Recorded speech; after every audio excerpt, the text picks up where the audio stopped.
listening to the GM Shuffle with Michael Lombardi, presented by DraftKings and VSiN. Here is Femi Abebefe. Welcome to another edition of the GM Shuffle with Michael Lombardi, presented by DraftKings and VSiN. I'm your host, Femi Abebefe. As always, make sure to subscribe, rate, and review wherever you get your podcasts. Our producer, Elliot Bowman, with us on the ones and twos. Michael, we had super wild card weekend, 2 games No, let's Saturday, not even get 2 there. games Don't on get your Sunday. introduction. I mean, let's not even start on your introduction. We need to know how you doing. How you holding up? I mean, like, you just got your ass kicked. I mean, I see all these Cowboy fans on Twitter burning their jerseys. Everybody, I mean, you're sitting there. You're going to act like you're calm. You're going to act like it's no big deal. Trying to be a professional here, Michael, but to be quite honest, how I'm feeling is I'm pissed off. I've been pissed off since yesterday afternoon. And it's not the fact that they lost the game, because losses happen in the NFL, and by God, I've seen a lot of Cowboys losses in the month of January. It's the manner in which they lost the game, getting their absolute asses kicked, like you said. Getting the ball shoved right down their throat to start the football game. Packers go down, 8-minute drive, do whatever they want, score a touchdown. And then to see the absolute meltdown and the inability to rise to the occasion, and the inability to kind of handle the moment here with everything that had been talked about all week long about job security for the head coach. Is this the biggest game for Dak? This is the best setup for the Cowboys, potential to have multiple home playoff games, and to lay an egg like that. I tweeted it yesterday. It is the most embarrassing loss in Cowboys franchise history. You and Jerry are in unison here. Well, and so let me ask you, as a Cowboy aficionado, why do you think they lost? I mean, why do you think they laid this incredible egg on the biggest stage with as much at stake? Why? I think it's twofold here for me. I mean, defensively, I don't think they've ever been big enough or physical enough in the trenches, and we saw that against a number of opponents who were able to run the ball down their throats. We said in our preview, Aaron Jones was my biggest concern heading into this game, and he had a big game as expected. There had 3 touchdowns on the ground. But then offensively, to me, it just felt like they just short-circuited offensively. Like, I don't want to get into the whole, like, oh, they choked and all that stuff, because that stuff it's hard to quantify, but that's what it looked like. Like, if choking was ever an actual term and something that we talked about, like, this is the exact definition of it, to where Dak and Lamb not on the same page after being peanut butter and jelly all season. They're acting like they'd never met before. And there's no run game whatsoever. It was just an absolute meltdown. And then the more the game went on, and the more that they felt that they weren't in control, I felt that that's when they began to press. Dak's then throwing a pick 6, and they're doing things that were just uncharacteristic offensively from what we had seen throughout the season. So I think it was a complete meltdown from the team from top to down. Well, they're 54% win percentage since their last Super Bowl, right? And so, structurally, to me, when you watch them, and you watch them over the time, what are they, 5-13 now since their Super Bowl in terms of playoff wins? Yep. To me, they are a classic team that all they want to they get ready to get into the game, not necessarily get ready to play better in the second half of the season. And I don't know if it's because they want to rest their players, if they feel like they've got enough talent. But I've seen this movie before, right? And the movie is really, it comes down to what is the culture, and if the culture's being run by the owner, is it tough enough? Is it demanding enough? Is it going to inspire mental and physical toughness to win when you need those ingredients the most? And I think this is bigger than just McCarthy's a shitty play caller and Dan Quinn had a bad day.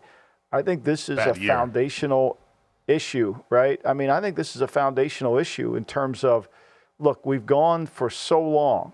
The success that we've had was when Jimmy kind of ran the team and what he wanted to do with the team. Mm-hmm.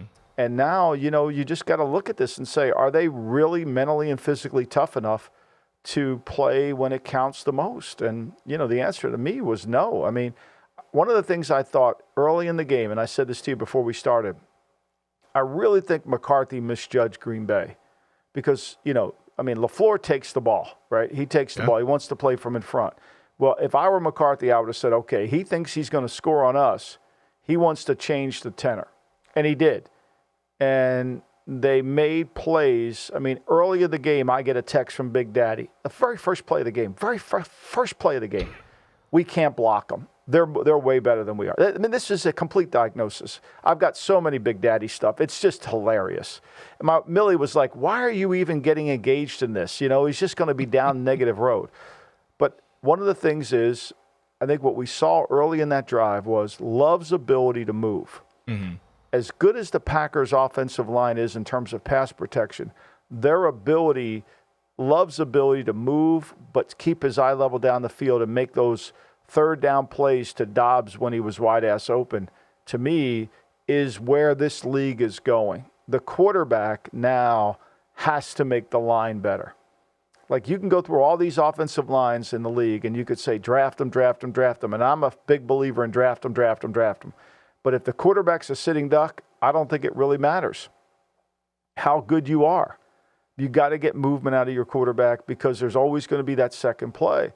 And then they go down the field and score, and then he gets the ball to start his drive, and he's conservative to me. Like, he's playing conservatively, and I'm sure I'm going to watch the tape today. I'm sure the great Joe Barry was playing cover 2 and saying, we're not going to give you a chunk play. You're going to have to run the ball. And, he gets in a 3rd and 6. Boom. He doesn't get it. Now he punts it back. They get the only stop they had all day. And then the turnover happened. Now it's 14-0. They can't play good in the red zone. And the game starts slipping away. And I think he felt like his defense was going to play way better than I expected him to play. I took the over in the game. Damn. On Russo. I thought it was going to be simple. And we said it on the pod. It was going to be similar to the Seattle game. Yeah. I mean, it was a laughing winner for the over there. 48-32, the final score.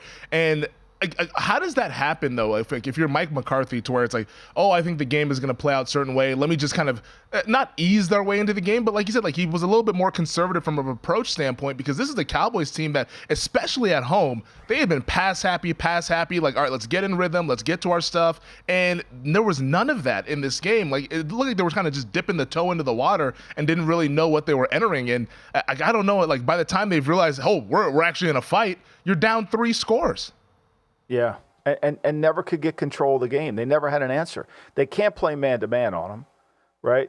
And then when they got into zone, they dropped guys in zone. They looked like they blew coverages too. Yep. Look, here's the reality. When you are strictly a man-to-man team and you try to play some zone to fix the problem, you're not a good zone team. If you're just strictly a zone team, then you can't play man-to-man when you need to play it. So as a coordinator, you can't just play. You can't have one pitch. You can't play. Nolan Ryan had one pitch and he would get hit in the 7th. Unless you have really good corners, unless you have the rush. But you could see early the rush wasn't going to get there. Love had time to throw the football in spite of what Big Daddy thought. Big Daddy wanted to run Aaron Jones, but I think LaFleur finally figured out, let me throw it to run it. Yeah, and he did. And then they couldn't cover the receivers. I mean, these receivers for Green Bay are hard to cover. We said that going into the game. Like, they're hard to cover. And, that's going to be the issue. And they can pass protect. I mean, Quinn's probably sitting there saying to himself, like, man, like, I knew they were good, but, man, they're way better. Because Martindale, the Giants lowered them down. Mm-hmm. We saw that game, right? We saw Tampa play them really well. Like, I know that was 3 weeks ago, but my Lord, Love was sensational. But I really think the underlying factor in Love yesterday was his ability to slide and buy a second and make plays and get the shit hit out of him when he made the plays. Yeah, Love was sensational, and we'll get more into like what that means going forward here for this Packers. I mean, 16-21, 272, 3 touchdowns, almost a perfect passer rating there. Like, the Packers found them, like we talked about this earlier, but they have their quarterback. It's not even a debate. They got their guy, and it's got to be an exciting time for Packer fans going forward. For Dan Quinn, though, because this is something that just didn't pop up in this game. This was a lot of this year where we said, I mean, how many times was the Dallas defense on the fraudulent list when we were giving out awards this year? Like, this was not something that was just, had a bad day. It felt like this was the whole season, and it kind of just came to a front here, and it really just completely collapsed, giving up 7 touchdowns. It's the most points that the Cowboys have ever given up in a playoff game, 48 points, and they had no chance to stop this offense. Well, look, I mean, the reality of it is when you got a lot of players that are going to eat up most of your cap, you're relying on a lot of young guys, right? You're relying on a lot of the young players, and you could just see that their front wasn't good enough. I mean, you could see their front wasn't good enough. Whether I didn't even know that was Macy Smith even dressed the first round pick. He dresses, but like, he doesn't play see much. Him, huh? Yeah, I didn't see like you're going to have to get production out of some of these young guys because you're a top-heavy team. And one thing I think what Dan was showing is he was trying to rob Peter to pay Paul. He was trying to make things happen to create a negative play, and he couldn't hold up. He just couldn't hold up. He couldn't balance his defense ever in the game. And, and that's partly, I think his talent level is vastly overrated. I mean, when you look at it, we saw Buffalo run for 200 and some yards. Now, I know that was on the road, but, Buffalo ran the football on them. I mean, look, the other thing is, too, is when you go through their schedule, I mean, they didn't play elite offenses all the time, right? I mean, they got blown out by San Francisco. They ran for 170 on them. Philadelphia in the first game ran for one. I mean, Philly ran the football, didn't do anything in the fourth quarter. The second game, Philly was still not the same team. They blew out Philly, but Buffalo ran it on them. Miami made enough plays, kicked 4 or 5 field goals. Detroit was really good. I mean, Detroit had 420 yards of offense. Yeah. Right? I mean, Detroit, that game could have gone the other way. So I think when you look at this situation, and they were never, they 16th in the league in yards per attempt allowed. They were never going to be able. They created turnovers. They were 12th in the league in creating turnovers. They were creating negative plays. That's what they needed to do. And, and when their offense didn't play from in front like they didn't yesterday, it became a problem. I think the one thing they didn't have was the ability to get control of the game with their run game. And that probably is more of the situation with their offensive line, which I think is why they go on the road and they don't play as well. Look, this to me is more than just we need to fix this or we need to fix that. This is about a philosophical approach on how to prepare a team for the postseason. And can you do that? Can you do that? Now, here's what I would say. We come back from the break. Okay, he fired Chan Gailey after the wild card loss. Mm-hmm. He fired Wade Phillips midseason after the divisional loss. He fired the great Jason Garrett a year after losing the division. Yeah. And 3 straight 12-win seasons, but, I mean, I would be, at this point, be surprised if they bring McCarthy back. We'll talk more about that. We'll talk about Dak on the other side, as well as the Green Bay Packers when we come back.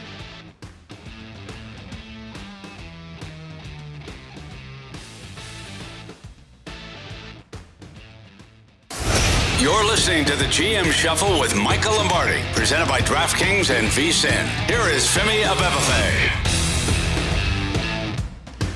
The Cowboys hadn't lost a home game since week 1 of last season to the Tampa Bay Buccaneers. 16 straight home wins, longest streak in the NFL, 8-0 this year, but get absolutely demolished yesterday afternoon. And I called it the most embarrassing loss in Cowboys franchise history. That's my words. Here's Jerry Jones's words, the owner, general manager, and president of the team after this colossal loss here for the Dallas Cowboys.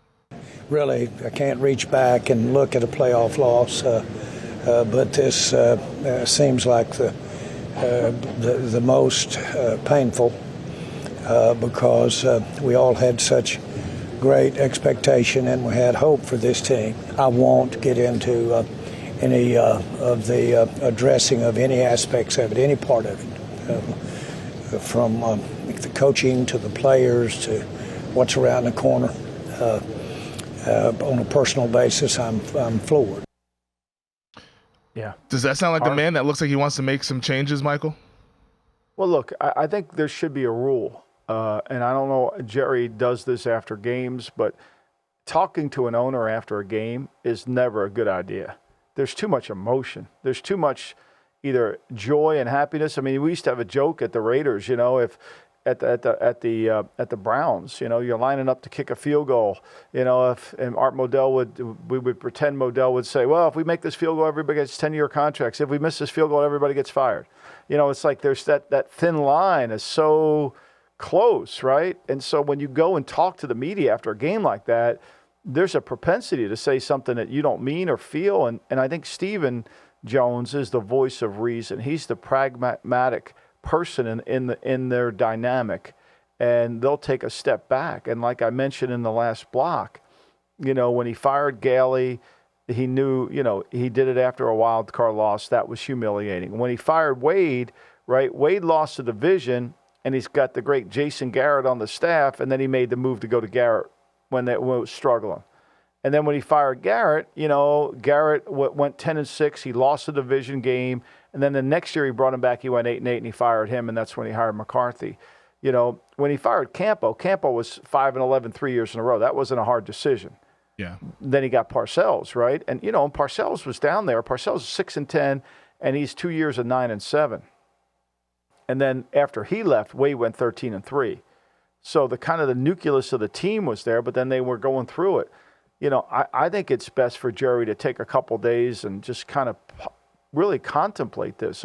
The hard part is going to be because of the media attention that this creates, because of the onslaught that McCarthy gets from outside sources. That does leak into your locker room. It does leak into your locker room, and it makes it really hard for the players to have believability and trust in the coach that he can get you to the next level. That's the question Jerry has to answer. It's not, can Mike McCarthy win regular season games? Can we trust him to get to the playoffs next year? And based on the evidence, you have to say no. And I'm not trying to get Mike fired, but I think that's the question Jerry's got to address over the next 48 hours. And if he decides to make the move, right, if he says, okay, I'm going to, then he's got two possibilities. He's got Mike Vrabel and he's got Bill Belichick out there, two proven winners. Yep. So he's got a really good chance to get one of the two if he goes there. But he better move quickly because I'm sure there's other teams interested in both of them. And he's going to have to go through the Rooney Rule. It isn't like, okay, I want to hire Belichick, I'm going to go talk to him tomorrow. And people know that if Jerry fires McCarthy, there's going to be a huge light shined on the Cowboys, and that any of the minority candidates that interview might not really have a chance. And so it looks like a sham interview, right? And that's a hard thing, right? You don't want to do that. You do not want to do something to embarrass the process. But if he fires McCarthy, everybody in America knows it's either going to be Bill or it's going to be Vrabel, maybe, I don't know, Pete Carroll. I can't imagine he fires McCarthy to hire Dan Quinn. No. I mean, there's no way you can do that after what we saw this season. Like, it's not just yesterday. It's the entire season with this defense here. And to me, I think he does it. I think he fires McCarthy. Like, I know if I was running things, I'd fire Mike McCarthy. And it's not to say that he's a bad coach. I just think that this Cowboys team has hit their ceiling with Mike McCarthy as the head coach. Like, if it's tied with McCarthy and Dak. Dak's had his best year. Dak hasn't played well in the playoffs. I mean, let's be clear here, right? He hasn't. He has to assume responsibility for that. But Dak had his best year. And so you'll lose something from that. And, where do you go? Where do you go from there? Now, here's the bigger issue Jerry has. He's got a team that's going to be very top-heavy. He's going to have to pay Parsons. He's going to have to redo Dak's deal. He's got a lot of high-priced guys on the team. They're not going to have a lot of cap room. Everybody will think it's a great situation. You're taking over a 12-win team, but is it? You're not going to be able to re-sign Pollard, who certainly didn't the same player we saw him last year. You got to sign Lamb. They're going to be like the Rams. It's going to be very top heavy. They're one of the, they're fortunate they got that kicker. I mean, God bless them. They got that kicker. They found him. That's a great find of all time. But to me, you're going to have to really rely on player development and finding cheap talent because you're going to be very top heavy. I mean, they have the hardest decision in football. Them and the Miami Dolphins have the hardest decision in football. They're going to have to pay a quarterback who's not in the top 5. Maybe Dak's in the top 10. Tua, we know, and both Tua and Dak are not postseason players. I mean, Tua we saw what he did on Saturday night in the cold. We know where that's going. You got to pay him $300 million. I mean, you got Lawrence, Tua, and Prescott. They're going to get paid huge money. And are they really going to be able to carry the team?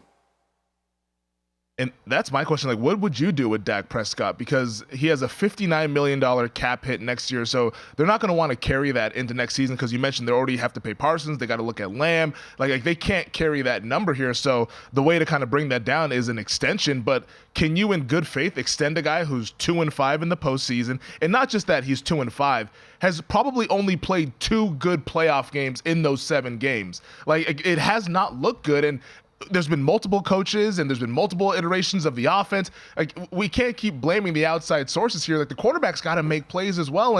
And he looked like he was worse in this game than he was when they got blown out by the Niners earlier this season. Like, this was the worst game he played all year.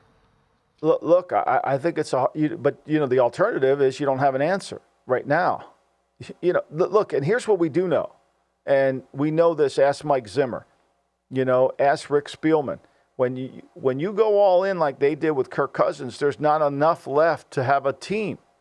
Look at the Rams, okay? Now, we'll talk about them in a minute, but the Rams, Stafford was sensational yesterday. They were great.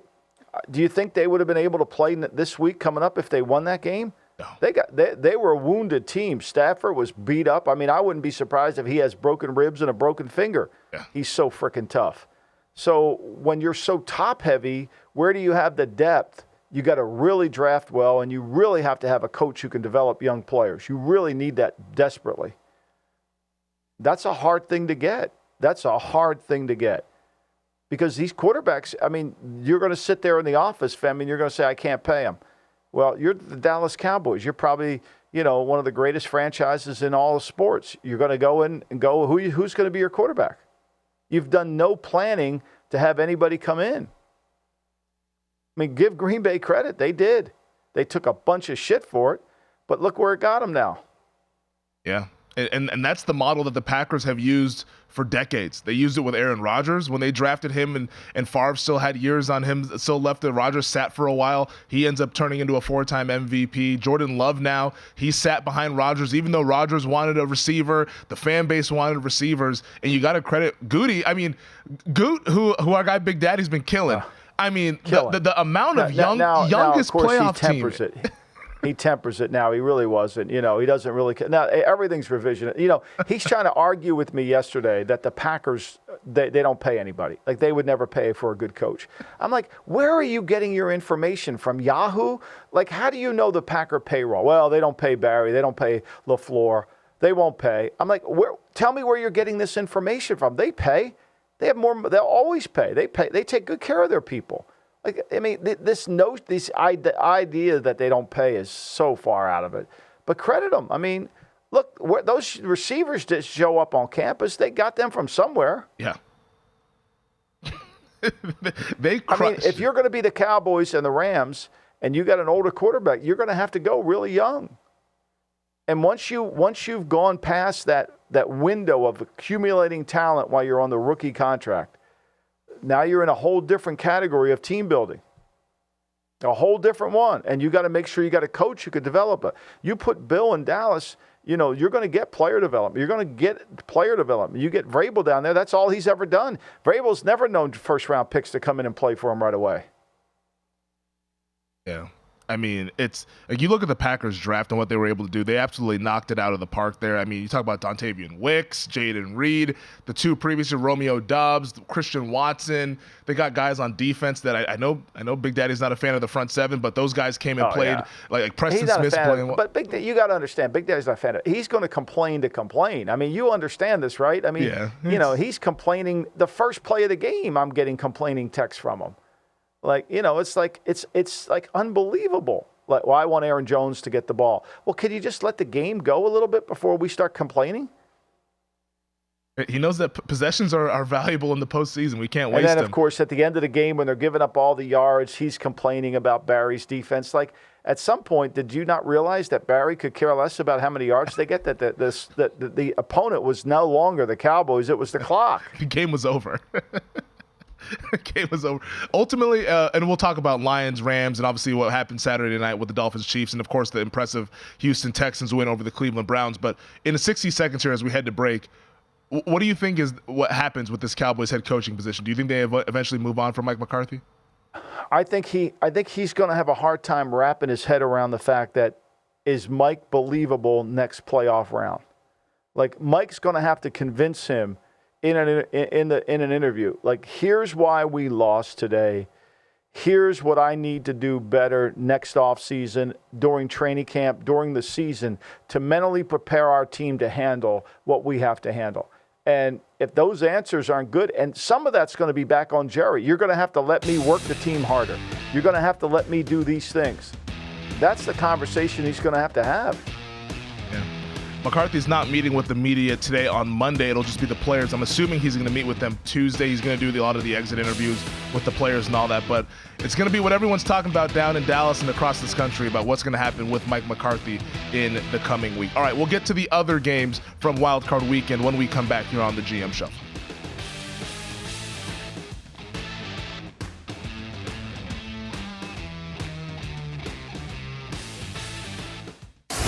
You're listening to the GM Shuffle with Michael Lombardi, presented by DraftKings and VSiN. Here is Femi Abebefe. How about the scene last night in the Motor City? The Detroit Lions beat the Los Angeles Rams 24-23.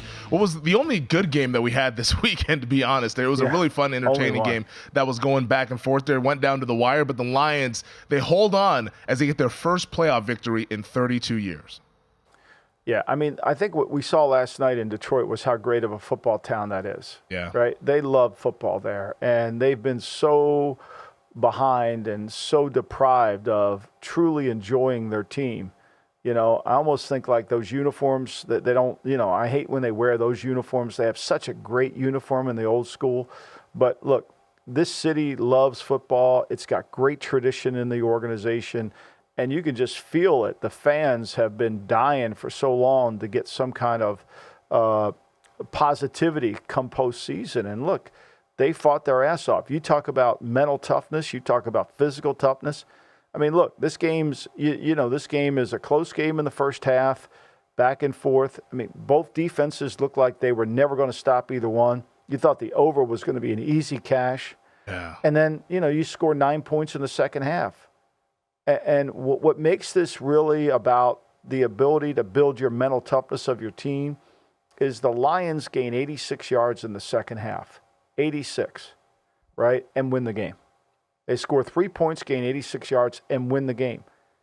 And they both teams had 55 plays in the game. Both teams were able, were 3 for 9 on third down.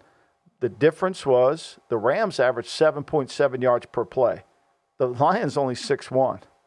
But what's always the difference in these close games is the fact that, the Rams are 0 for 3 in the red zone, 0 for 1 on goal to go. The Lions were 3 for 3 and 2 for 2. That's the game. There's the game. And give them credit for fighting through it, right? Just keep playing. Hutchinson's ability on the 3rd and 4 to create the hold call on Haverstein, was the killer. And then they come back on 3rd and 14 and, I mean, obviously that's a horrible. They don't make that call. The guy's pulling on Nakua's jersey, which easily could have been called for pass interference. But they don't make that call, and now you got to punt it. I mean, if you're throwing a shorter pass on 3rd and 4, you're going to go for it on 4th down. And then once they punted, they had you knew 2 first downs. Even Mike Tirico knew it. He said 2 first downs win this game, and he's right. Yep. And the Lions had 5 first downs in the second half, Femi, 2 on the last drive. It's when I was watching the game, he's done a hell of a job, and I think this is honestly his best coaching job of his career this season. But McVay, especially in that second half, I thought he kind of mismanaged things, like using those timeouts. And I get he wanted to try to avoid a delay of game, but you needed those timeouts. And yeah, you don't want 3rd and 13, but I'd rather do 3rd and 13 and save the timeout in case I need it. And then all of a sudden you punt the ball back with 4 minutes left. You only have 1 timeout. It's just such a tough spot to where you had to at least have 2. You couldn't go into that final possession there with only 1 timeout. Like, that's a killer, man. It was a killer. Look, and take your hat off to him. I mean, I think Raheem Morris, of all the candidates that are available out in the market today, not counting Vrabel, not counting Belichick, but to me, Raheem Morris should be the first guy on everybody's list to be a head coach. His adjustments in this game, to hold them to 86 yards in the second half, get control of the game, get off the field when he had to get off the field. The Rams had that ball back. When he got that ball back with, I think, 8 minutes to go in the game and they got a chance, they're down by a point, and all they need to do is get into field goal range and keep running. And, he got them the ball back when they needed it. They just couldn't close. They couldn't get past the 35. They couldn't make a play. Hutchinson just was the difference. Not being able, they didn't chip. I mean, he got the sack on 3rd and 4, got the holding call. They come back and then they don't chip him again. They got 5 out in the route. And he did the same thing, and now Stafford had to step up and throw, and of course it could have been. But to me, I agree. I think this Rams staff has done a remarkable job from the offensive line to the defense. They've got young players to play really well, and Raheem adjusted the game and figured out what they were doing and stopped them. But, I don't know if, based on how tough Stafford is, I don't know if he could have played this week. I really don't. He got the shit kicked out. I mean, I don't know how they didn't call roughing the passer on the one where he got his eyes rolled back in his head. Of all roughings to not call, we've seen some egregious rough. I mean, Mahomes got himself a nice roughing the passer in the Kansas City-Miami game. Stafford, he gets hit and then gets his head taken off by a defensive tackle, and they're just like, yeah, just get on up, buddy. Just nothing. I mean, wow, right? I mean, and where was Cooper Kupp in the game? Like, one of the things I think you got to give Cooper Kupp credit for is he's able to be, he had 5 targets for 27 yards. Something's up with him, right? Yeah. Like, there's just no explosiveness in him anymore. And he's more of a decoy. I mean, Nakua, what's remarkable about what Puka does is they insert Puka into the run game. He was a lead blocker. He's got way more toughness than Kyle Pitts or some of those guys. Like, they literally use him in the run game. I mean, it's remarkable. Their whole scheme, like, if I told you they only had 68 yards rushing, you would have said, I thought they ran the ball better than that. This is what we said going in. When Sean can't really rely on the run, then it becomes an issue. His game calling becomes a little lesser. It's harder for him. But, I mean, I don't know what's wrong with Kupp. He just doesn't seem like the same player. 5.4 yards a catch. Yeah, no, he wasn't the same guy at all at any point in this season. I know he had a couple 100-yard games, but you could just tell watching him. On the other side, Nakua, though, I mean, 9 for 181 and a touchdown. Like, the Rams found themselves a hell of a player in Puka Nakua. Yeah, but I think, to me, what's going to happen is is Kupp healthy, right? Nakua's going to come back, and, I mean, how do you match up? I mean, look, Stafford I think he was exceptional. The throw angles that he used, the toughness that he did, the ability to make plays without movement, I mean, and Goff, we don't say enough, but Goff played a Goff game. He did exactly, he only had one screw up where he threw the lateral, but for the most part, he was very effective. And eventually Morris got control of the run game. I mean, the Lions, you would have thought the Lions were running for over 200 yards in the game. They averaged 3.2 a carry. Like, you look at this box score and you watch that game and you say, how did the Lions win? They won because their head coach is mentally tough. There was physical toughness, and it came down to a play or two, and the Lions made it, and the Rams didn't. And I'm not saying the Rams aren't mentally tough. I'm certainly not implying that at all. But this game, watching this game, is everything that's wrong with the Cowboys. Yep. Yeah, I agree 100%. And I think the biggest part of that, for me at least, watching it, was when the Lions were trying to run the clock out, they stuck to their guns. And, they've done some wild shit, all season long with some of the 4th down decisions and all that stuff. But they said, hey, Goff, we're running this route to Amon-Ra St. Brown. We're going to convert this, and we're going to win the game. They didn't flinch whatsoever. What does Mike Tomlin say? Don't blink. Cowboys were blinking all damn day yesterday. Lions didn't blink when it came to moment of truth, and they were able to convert that ball and then ultimately go into victory formation. Yeah, I mean, I think, look, the Lions were smart. They knew they only had one timeout. So they knew, they ran for a first down. They got that on the flat route. They throw the flat route over to Montgomery. He had the 11-yard gain there on that one catch he had the whole day. And then they throw it to St. Brown, and he makes the play that he had to make. I think that was truly understanding the game, right? They only had 86 yards in the second half. They don't score in the fourth quarter. Both teams just had 8 possessions. And yet, the Rams come out of there and they just couldn't get the ball past it. I think the Lions ran one play the entire second, since the 7-minute mark in the second quarter, past the Rams 35. That's how good they adjusted the game out. And if you're a general manager in the league and you're looking for a coach, there's the perfect example of what you want. You want a guy that, okay, he had a game plan, it wasn't going, change the game plan, fix the game plan. Last thing for me on this is as angry as I was yesterday afternoon and with the Cowboys game, it actually, seeing the Lions fans in that jubilation put a smile on my face. It's just that fan base deserves this, and I'm happy for them. And now they're going to go ahead and host another playoff game from the winner of tonight's Eagles and Buccaneers game. They're going to go in there to the Motor City, which I'm sure will be an absolutely electric environment Sunday afternoon next week. All right, let's get to Saturday night here, Michael, where the Kansas City Chiefs, this is another lay it and laugh situation. I laid the 4 here, And boy, after one drive, I was like, I'm home. The Chiefs, they beat the Dolphins 26-7. It should have been worse the way that Kansas City's red zone offense looked horrendous in that game. But Miami offensively just absolutely no-showed this game. Tua was awful. McDaniel, he wasn't much better as a play caller. I just thought this whole thing was bad for Miami Dolphins as Kansas City advances to the divisional round. I mean, look, it's just the reality. They're not a physical team, Miami. It's pretty. It's great. It's nice in September. But once again, are you going to be able to make the plays? I felt bad for Vic. Vic was trying everything he could defensively. He was trying to blitz. He was trying to play zone. He was just, they were one-handed. The losing of all their defensive players killed them. And what I was shocked was with that Andy's willingness to throw it as much as he threw it. He threw it. Mahomes got 41 passes in the game. I took the under, which was, Russo and I, we do the point thing where you go 60 points is your favorite bet. You go down to 10 points, which is your least favorite. Then you total up the points. Of course, this becomes more important than the contest because if he wins this, then that's all we talk about. But if I win this, we'll never talk about it. But anyway, I took the under in this game. I never thought that was 44. How was that? They played in Germany in perfect conditions, and it was 35.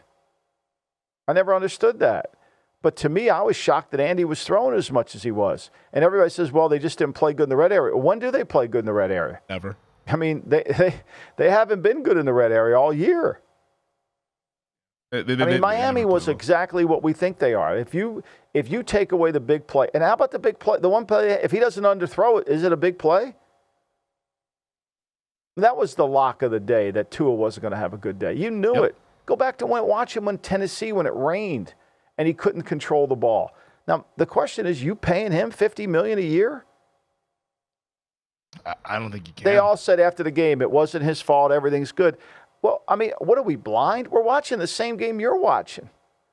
He's a good quarterback. I'm not suggesting he's accurate if the first guy's there. But there is nothing, and I've said this from the beginning, there's nothing elite about him other than his ability to make a quick decision on the first read.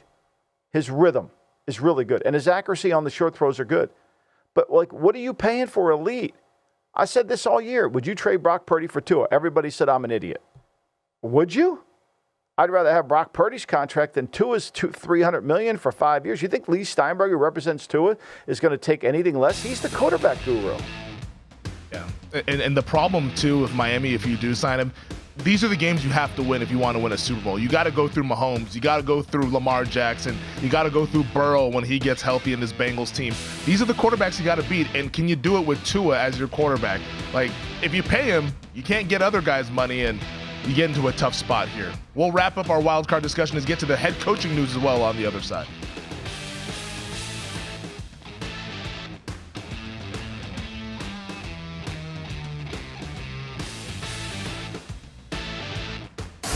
You're listening to the GM Shuffle with Michael Lombardi, presented by DraftKings and VSiN. Here is Femi Abebefe.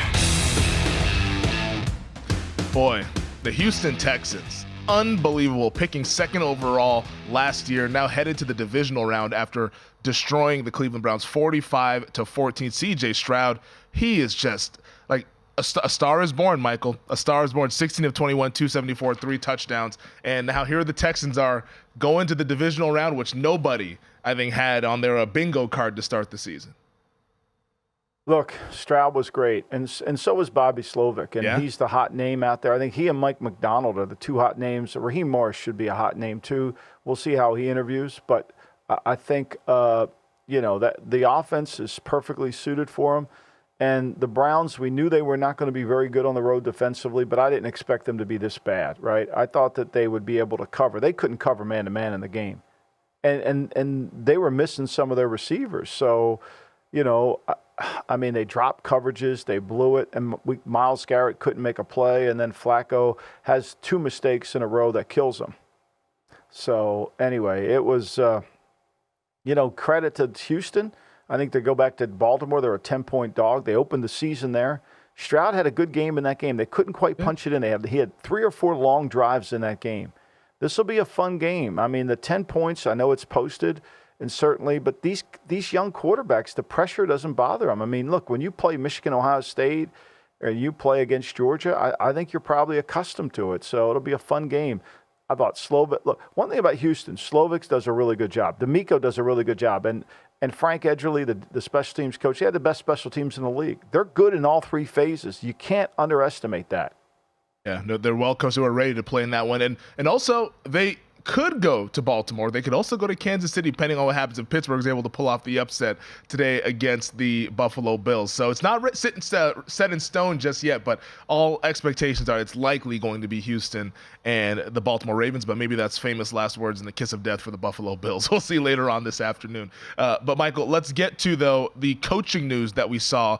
Jerod Mayo. Last time we did this podcast, we were wondering who was going to be the successor to Bill Belichick, and it is Jerod Mayo, who was the coach in waiting in New England. A few minutes here on Jerod Mayo, 37 years old, now the youngest coach in the NFL, taking over the biggest jobs in the NFL.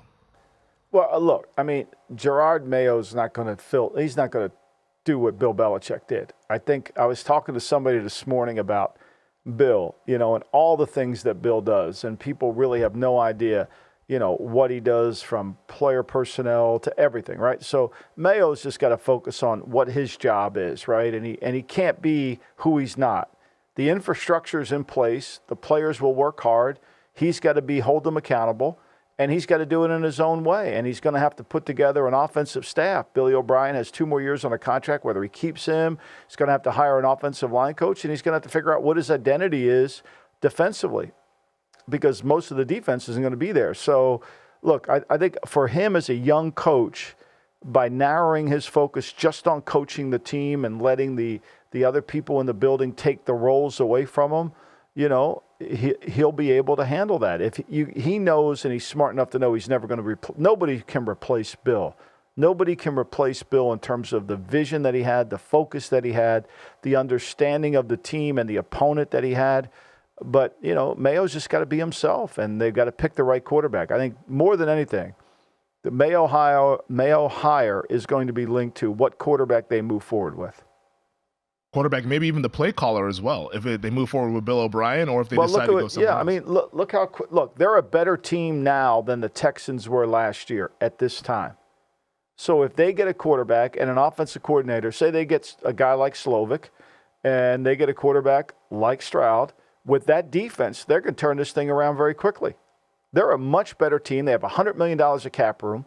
They've got a lot of players on the contract. They get a good line coach. They can fix this. They can fix it. It's not as bad as people think it is. Now, the kicker was horrendous, and the quarterbacks were horrendous. You fix those 2 problems, you're on your way. The beauty of the NFL, hope is always around the corner, unless you're maybe the Carolina Panthers and something like that. That might be a little bit tougher situation. Wow. It's difficult. What do you think the over-under is on what David Tepper's going to have to overpay for the next coach? I got a call from an agent yesterday, and that was the question I was asked. What's the over-under on how much he's going to have to overpay? I mean, because Ben Johnson is rumored to be going to Washington. Mm-hmm. Slovic is in the Tennessee mix. If I'm Slovic, I'm not taking Carolina. I'll come back with Stroud and keep winning. I'll get whatever job I want a year from now. He's in such a good shape, right? You don't have to take a bad job. You could just stay there because you got this young quarterback, and you can ride him for a while. If I'm Slovic, I run it back. Kind of similar to what Ben Johnson did last year when he pulled his name out of the head coach. I would too. Yeah, I run it back. Yeah. I mean, I wouldn't be jumping to go to Tennessee, just, because the one thing I think this week his star is going to rise even more, especially on Sunday. But to me, again, I think to me, these younger guys, if they're a little bit patient, a better job might come up. And you'll get your pick of the litter because, there's so many of the big fish, Belichick, Vrabel, all these guys are out there.